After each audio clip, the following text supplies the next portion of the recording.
and you grew up good and wonderful. It was great just watching every day was like a privilege. Then the time come for you to be your own man and take on the world, and you did.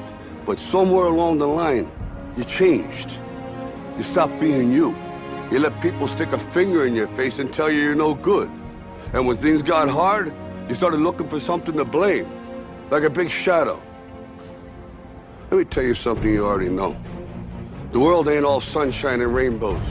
It's a very mean and nasty place, and I don't care how tough you are, it will beat you to your knees and keep you there permanently if you let it.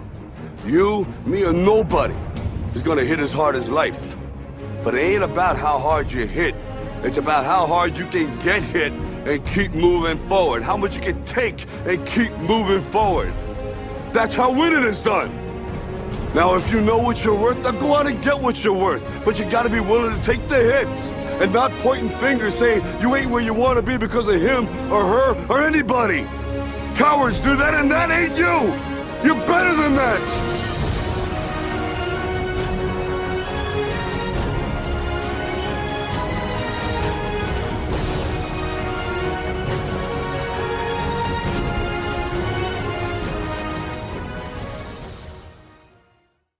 What is up, YouTube? Live via satellite here, and today we are talking Kingdom, manga chapter 573.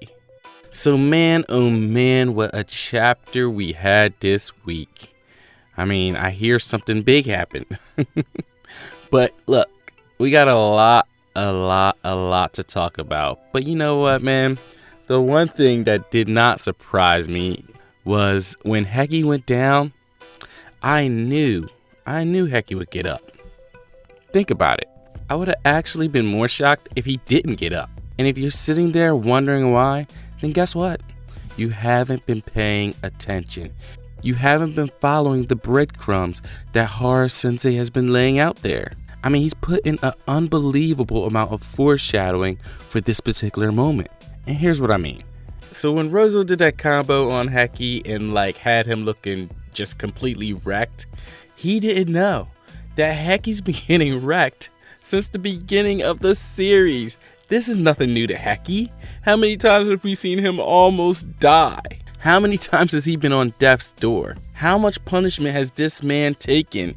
Even in his arc alone, he was being beat up by Kitari, and she's on his team. All of these beatdowns and near-death experiences were made for this one moment.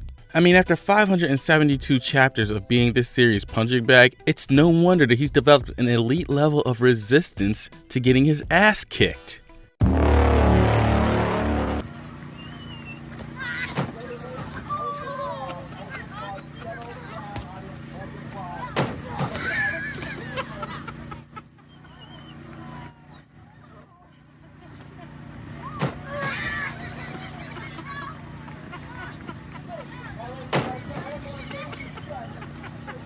Alright, so the chapter picks up right where we left off last week, and we see that Kitari is still overwhelmed by the emotions of avenging her brother and slaying Bunen.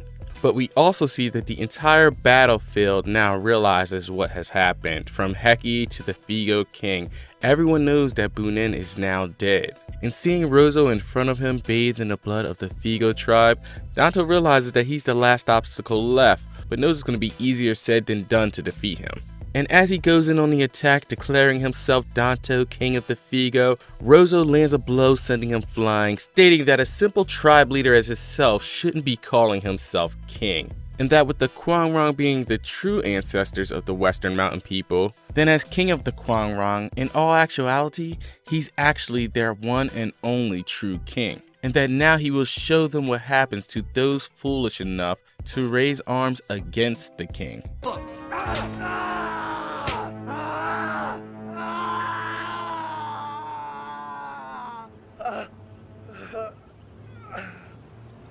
Damn.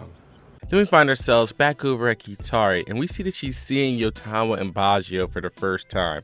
Seeing how beat up they are, she says it's been a while since she's tried something so reckless. Prompting Yotama to apologize to Kitari, because she believes if she wasn't so reckless, Katari may still be alive. But the most interesting part about this little conversation is that as Katari is telling Yotawa pretty much not to worry about it because they already have avenged Katari's death, we see another Kwangrong soldier mounting an attack, saying that the fight's not over, and now that Bunen is dead, that they have no choice. If they were to fail here, all of their families would be executed, and that their only hope is to kill Yotawa right here and now to make amends. And as everyone's charging at Yotawa, you could tell in the previous panel that Yotawa was very perceptive about what this man was saying. And now knowing this information, I wouldn't be surprised if we see that she uses it to her advantage in the future. But in the meantime, Kitari and the Mera tribe take to the front to protect Yotawa. And as she's keeping Yotawa safe, she's thinking of the promise she made to Heki. And seeing that she's keeping things in line on her end, she's hoping that Heki can live up to the end of his bargain as well. Meanwhile, over at Heki, we see that he's struggling to get through Rozo's honor guard. Even though Rozo's right in front of him, he's unable to lay a finger on him. It's like he's so close, but yet still so far away.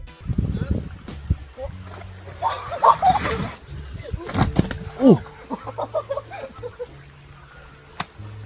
And he and his men know that they need to get through in order to help Danto, who at the moment is struggling against Rozo, who after knocking Danto back yet again, says that the strike of a king is heavier than even a boulder. Hearing all the things that Rozo had to say, Danto can't help but to laugh. And he goes on to drop an awesome speech on Rozo, telling him that he's talking about crap that happened centuries ago, and that his mountain people are nothing like the Kwangrong, saying that for countless years they've been content to cling to Ryoyu like hermits on an isolated island, while the mountain people have waged war fighting one another, vying for supremacy. And while him and his people choose to remain stagnant, the Western mountain tribes fight and move forward for the sake of their dreams. Which is why they fight side by side with the Quinn now, lending their swords to their cause, because they know exactly what it means to confront a challenge. And with Rozo looking on, Danto continues, saying that if you would call yourself king over such brave people, why do you not lead the way forward for your people like Yotawa does for hers? Gripping his glaive, saying that he spits on Rozo's blows that he says are heavier than boulders,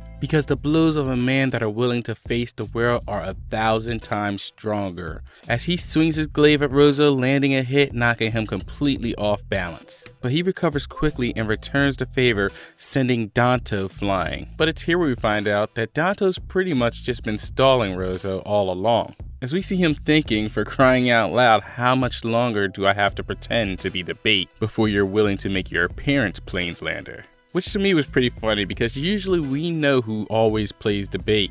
So yeah, this actually gave me a bit of a laugh, because it was a very interesting role reversal.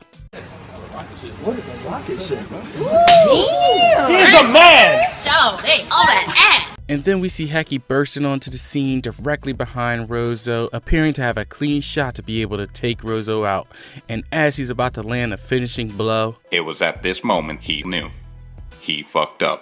Rozo turns around and blasts Heki with his glaive, luckily hitting him with just a pole of his glaive, but this literally shatters his armor and probably broke a few ribs.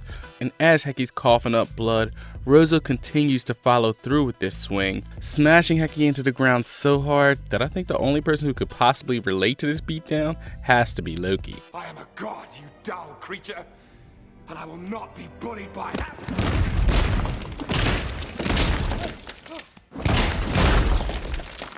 With Heki on the ground, twitching, drooling, eyes rolling in the back of his head, he's probably wondering to himself, are the nethers really worth it?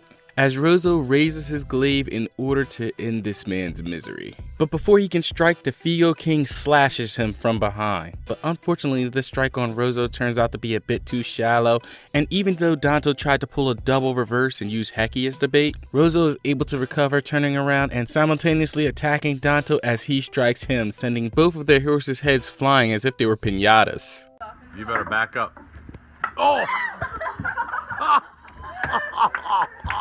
And with both of them hitting the ground, Danto is a bit too slow, as Rozo is the first to seize the opportunity, pinning Danto to the ground with his glaive beginning to cut through. And with Rozo's focus now completely on the Figo King grabs Rozo's glaive with both hands, saying that now he has no choice then but to allow General Heki to be tonight's hero after all. And with that, we see Heki rising up, doing an instant replay of the move he tried to perform earlier. This time though, achieving the desired result, as Heki, yes, Heki, slices directly into Rozo's head, killing the Kwangrong King and achieving his mission.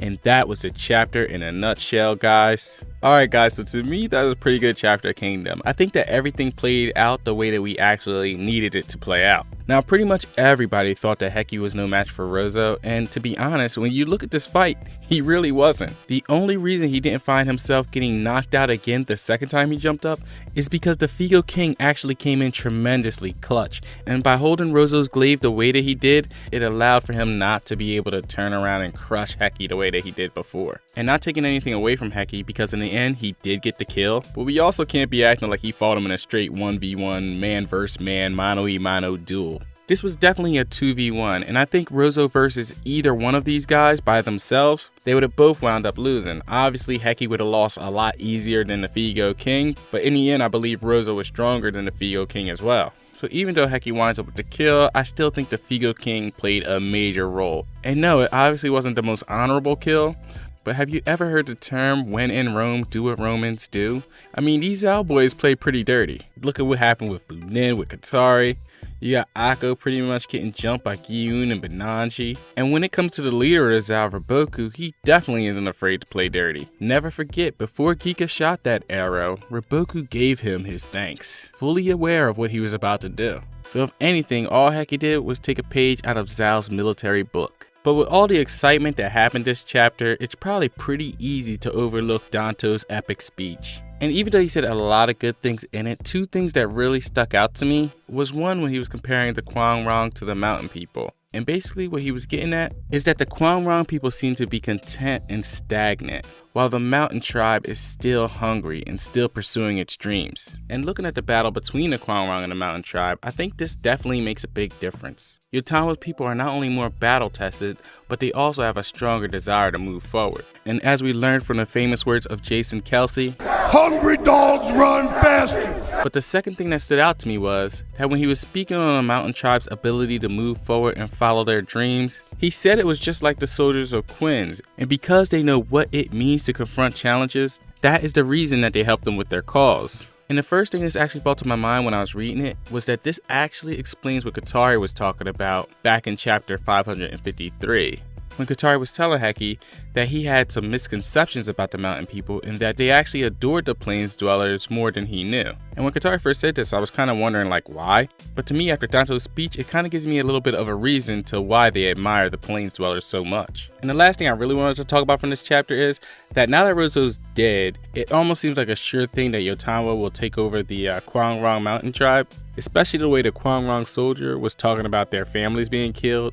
Yotawa really seems to take notice to that, and I can see her saying that with Rozo and the brothers dead, that the Kwangrong people are pretty much free of their reign. So all that's really left here is for us to see whether we actually take over Ryoyu, and if Sensuiju's actually able to make it back to the city in time. But for the most part, it seems like this side of the battlefield should soon be wrapping up, and we will definitely be heading back to the main battlefield with Shin and the others, and it's been a while since we've been back there. And the last thing I really want to say when it comes to this chapter 573, I'm pretty much expecting people to be pretty divided on this chapter because of the fact that Heki gets this kill. And Heki is just the type of character that people just love to hate, including myself. He's like an easy target. But when I take a step back and realize like what was it that made me not like Heki so much? My biggest gripe, me personally, was that Heki never really did anything worthy in my eyes of becoming a general. To me, it was always like he kind of walked down this easy path and it was handed to him by pretty much association to Shobunkun. And in comparison, we had people like Shin and Ohan and Moten who have been getting awards left and right, producing on the battlefield, but yet they were still below someone like Heki. In my opinion, it kind of watered down the name of general. So I kind of feel like it would be hypocritical of me to bitch, moan, and groan when he sucks, and then when he actually does something worthy of his title, even though he had a lot of help, to not at least put 0.001% respect on his name.